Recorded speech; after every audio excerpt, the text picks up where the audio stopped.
خواردن و خواردنەوە لە شوێنە گشتیەکان درێژەی خەباتی مەدەنی.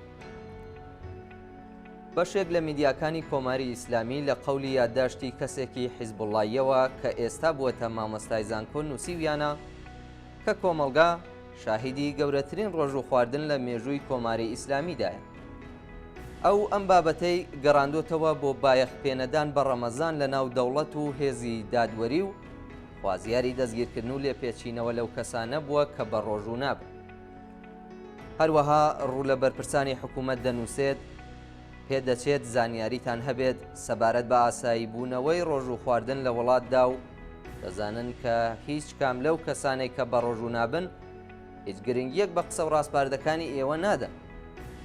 لە بەشێکی دیکەی قسەکانیدا دەپرسێت ئایا هێزی ئینتزامی هیچ نیگەرانی و هەستیاریەکی سەبارەت بەم بابەتە هەیە یان نا. بە پێچەوانەی و حیزبوڵڵاییە بەرپرسان و دەسەڵاتداران دەزانن کە بە پێ و هاوسەنگی هێزەی ناو کۆمەڵگا ڕۆژ و خواردن لە شوێنە گشتیەکان بە زەبری شەلاق و گرتن و وتار و ڕاستپاردەی مەلاکان نابێت بە ڕۆژ و گرتن.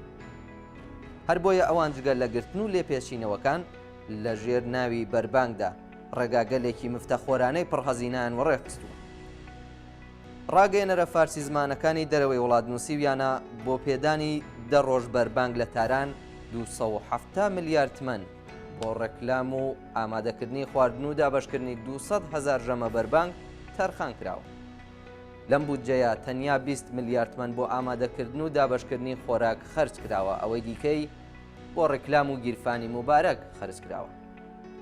ئەوان لە درێژەدا باسییان لەوە کردووە کە بەرپرسان پرۆژەیەکیشیان بە ناوی بەربانگخانە دەست پێ کردووە. بۆ نمونە ئەو پرۆژەیە جوگرافیایەک بە پانتایی نزیکەی 1200 مەتری چوارگۆشە واتە لە مەیدانی وەلی عەسرەوە بۆ بلواری کشاوەرز دەگرێتەوە کە لە یەکی خاکە لێەوە دەستی پێکردووە و تا سبەینێ دەی خاکە لێوە بەردەوام دەبێت. بە پێی ڕێکلامەکانی حکوومەت 22 کاروان و 2 بۆ 4 چایخانە لەگەڵ ئاش و ژەمە بەربانگ لەو مەودایەدا ئامادەن بۆ پێشوازیکردن. بەڕێوەبەران کە دەزانن ئێستای تر مەدح و سەنای مەداحەکان تەنانەت کەسانی دەوروبەری حکوومەتیش ڕازی ناکەن، ڕێکلامیان کردووە کە بەربانگخانە هاوڕێ لەگەڵ بڕگە و بەرنامەی شاد و سەرگەرمی وەک مۆسیقا و نمایشی کۆمێدی دەبێت و بە درێژایی مەوداکەش گروپەکانی مۆسیقای سەرشەقام و کۆڕی نمایش و سرودی مەیدانیش چالاکی هونەری پێشکەش دەکەن. هەر لەو پەیوەندیەدا هەواڵی بەڕێوەچوونی مەراسمێک لە یاریگای ئازادی کە حکوومەت بە گەورەترین بەربانگی جیهانی ئیسلامی ناوبردووە لە ڕۆژانی ڕابردوودا لە ناو سۆشیال میدیاکاندا بە گاڵتە گیراوە. ئەم مەراسمی بەربانگە ڕۆژی حەوتی خاکە لێوە بۆ نزیکەی 120,000 کەس بەڕێوە چووە. تێچووی پاکێجێکی خۆراک لەگەڵ ئاوێکی بچووکی معدەنی بۆ هەر کەسێک نزیکەی 120,000 تمەن و بۆ کۆی گشتی ئامادەبوانی یاریگای ئازادی دانیکەم 14 ملیارد و 400 ملیۆن تمەن بوو. ئەو ڕێوڕەسمانە پتر لەوەی کە کاریگەری تەبلیغاتیان هەبێت ناندێنێکی گەورە بووە بۆ بەڕێوەبەران و ڕێکخەرانی و گاڵتەجاڕیە.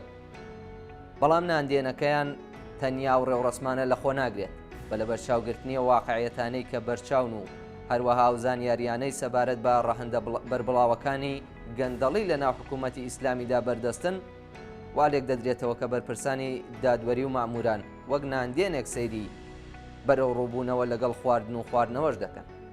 ئەوانە و کەسە ئازادی خوازانەی کە دەست بەسەریان کردوون لە دەرەنجامەکانی بەناو ڕێکاری یاسایی و دادگایکردن و زیندان و بە تایبەت شەلاق لێدان دەترسێن و دواتر بە چاوبەستراوەوە ئازادیان دەکەن.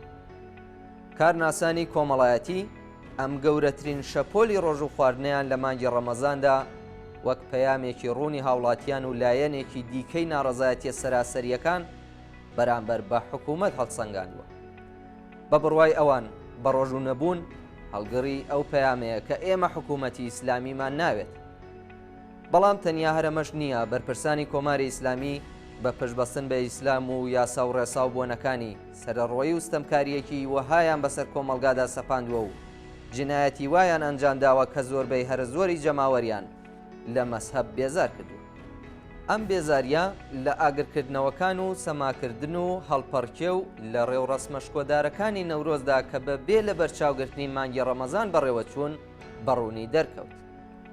یەکێک لە هۆکارەکانی ناڕەزایەتی بەشێکی زۆر لە بورژوازی بەرامبەر بەم ڕژیمە بریتیە لەم بێبایەخکردنەی ئاین لە نێو کرێکاران و خەڵکی زەحمەتکێشان لەلایەن کۆماری ئیسلامیەوە، چونکە ئەوان بۆ پاساوکردنی چەوسانەوە هاوکات لەگەڵ سەرکوت پێویستیەکی زۆریان بە کەڵک وەرگرتن لە ئاین هەیە.